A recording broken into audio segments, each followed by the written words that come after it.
రోహిత్ శర్మ, విరాట్ కోహ్లీ విషయంలో head coach Gautam Gambhir అసంతృప్తిగా ఉన్నట్లు తాజాగా మరోసారి వార్తలైతే వచ్చాయి. ఇంతకీ ఈ ముగ్గురి మధ్య ఏం జరిగిందంటే, బోర్డర్ గవాస్కర్ టోపీలో ఆస్ట్రేలియాతో జరిగిన ఆఖరి టెస్టులో కెప్టెన్ రోహిత్ శర్మ రెస్ట్ పేరుతో బెంచ్కే పరిమితమైన సంగతి అందరికీ తెలిసిందే. మ్యాచ్ బరిలో దిగలేదు. దీంతో హిట్ మ్యాన్ టెస్టులకు రిటైర్మెంట్ ప్రకటిస్తాడని జోరుగా ప్రచారం అయితే సాగింది. అయితే దీనిపై స్పందించిన రోహిత్ శర్మ తాను ఎక్కడికి వెళ్లటం లేదని, రిటైర్మెంట్ ప్రకటించడం లేదని స్పష్టం చేసి చెప్పాడు. కేవలం విశ్రాంతి మాత్రమే తీసుకున్నట్లు పేర్కొన్నాడు. కానీ వాస్తవానికి బాక్సింగ్ డే టెస్ట్ తర్వాత రోహిత్ శర్మ రిటైర్మెంట్ తీసుకోవాలని అనుకున్నాడంట. అయితే శ్రేయోభిలాషుల సూచనల మేరకు వెనకడుగు వేసినట్లు ఇప్పుడు క్రికెట్ వర్గాలు అయితే తెలిపాయి. అయితే ఇలా రిటైర్మెంట్ విషయంపై హిట్ మ్యాన్ యూ టర్న్ తీసుకోవడం హెడ్ కోచ్ గౌతమ్ గంభీర్కి అయితే అసలే నచ్చలేదట. ఈ విషయంపై గంభీర్ను అసంతృప్తిగా గురి చేసిందనే వార్తలు తాజాగా ఇంగ్లీష్ మీడియా కథనాల్లో అయితే వినపడుతున్నాయి. మరోవైపు senior star batter Virat Kohli ఆట తీరుపైన కోచ్ గౌతమ్ గంభీర్ అసహనం వ్యక్తం చేసినట్టు తెలిసింది. ప్రస్తుతం ఈ విషయం క్రికెట్ వర్గాల్లో చర్చనీయాంశంగా మారింది. తాజాగా బిస్సై రివ్యూ మీటింగ్ ఒకటి నిర్వహించింది. ఆస్ట్రేలియాతో సిరీస్ ఓడిపోవడంపై ఇందులో చర్చించారట. ఈ మీటింగ్ లో రోహిత్ శర్మ, విరాట్ కోహ్లీతో పాటు పలువురు క్రికెటర్ల దేశవాళీలో ఆడకపోవడంపై చర్చించినట్లు తెలుస్తుంది. సీనియర్లందరూ ఖచ్చితంగా దేశవాళీ క్రికెట్ ఆడాలని నిర్ణయించారంట. సెంట్రల్ కాంట్రాక్ట్ ఉన్న ఆటగాళ్లకు పిజిఓ నుంచి పర్మిషన్ వస్తేనే మినహాయింపు ఇస్తామని చెప్పినట్లు తెలుస్తుంది. ఒకవేళ సీనియర్లకు దేశవాళీ క్రికెట్ నుంచి మినహాయింపు ఇవ్వాలంటే దాని గురించి ఖచ్చితంగా head coach Gautam Gambhir, chief selector Ajit Agarkar నిర్ణయం తీసుకోవాల్సిందని చెప్పుకొచ్చారు.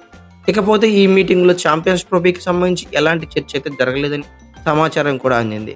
మొత్తం కేవలం ఆసీస్ పర్యటన ఓటమిపైన సమీక్షించిన క్రికెట్ వర్గాలయం తెలిపింది. అలాగే రోహిత్ శర్మ కెప్టెన్సీపై భవిష్యత్ గందరగోళంగా తయారైంది. ఆస్ట్రేలియా పర్యటనలో భారత్ జట్టు ఘోర వైఫల్యం నేపథ్యంలో సీనియర్ ఆటగాళ్ల కెరియర్లు నీలి నీడలు కమ్ముకున్న సంగతి అందరికీ తెలిసిందే. ఈ పర్యటనలో రవిచంద్రన్ అశ్విన్ రిటైర్మెంట్ ప్రకటించాడు. మరోవైపు captain Rohit Sharma, star batter Virat Kohli, allrounder Ravindra జడేజాల భవిష్యత్తు మీద కూడా ఎడతెగని చర్చ అయితే జరుగుతుంది. ఈ ముగ్గురు టెస్టులు గుడ్ బై చెప్పే రోజులు దగ్గరలోనే ఉన్నాయన్న అభిప్రాయాలు వ్యక్తమవుతున్నాయి. రోహిత్ అయితే ఆస్ట్రేలియాలో ఉండగానే రిటైర్మెంట్ ప్రకటిస్తారని జోరుగా ఊహాగానాలైతే సాగాయి. కానీ ఆ ప్రచారాన్ని అతను ఖండించాడు. మరి రోహిత్ భవిష్యత్ కార్యాచరణ ఎలా ఉండబోతుందనే ఆసక్తి అందరిలో నెలకొంది. అయితే అతను తాను మరీ కొంతకాలం టెస్టులో కెప్టెన్ గా కొనసాగుతానని బీసీఐకు చెప్పినట్టు తెలుస్తుంది.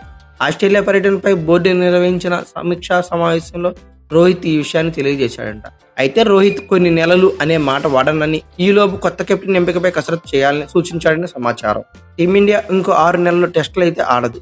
వచ్చే నెలలో ఆరంభమయ్యే ఛాంపియన్స్ ట్రోఫీలో భారత్ జట్టును రోహిత్ శర్మ నడిపించనున్నాడు. ఆ తర్వాత ఐపీఎల్ జరుగుతుంది. జూన్లో టీమిండియా ఇంగ్లాండ్ పర్యటనకు వెళ్తుంది.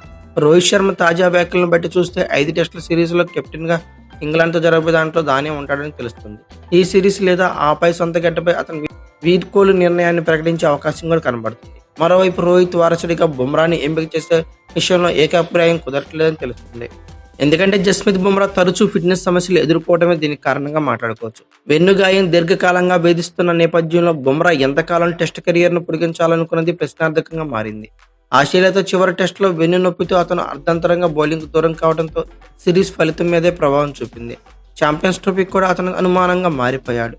అయితే రోహిత్ శర్మ కెప్టెన్సీ గురించి, జస్ప్రీత్ బుమ్రా వైస్ కెప్టెన్ గురించి, అలాగే Jasprit Bumrah future India captain గురించి మీరేమనుకుంటున్నారో కామెంట్ బాక్స్ లో పిన్ చేయండి. అలాగే ఈ వీడియో కనుక మీకు నచ్చితే like, share, comment plus subscribe చేసుకోండి. అలాగే పక్కనే ఉన్న బెల్ ఐకాన్ ఒకటి మాత్రం మర్చిపోకండి. Thank you for watching. Have a nice day.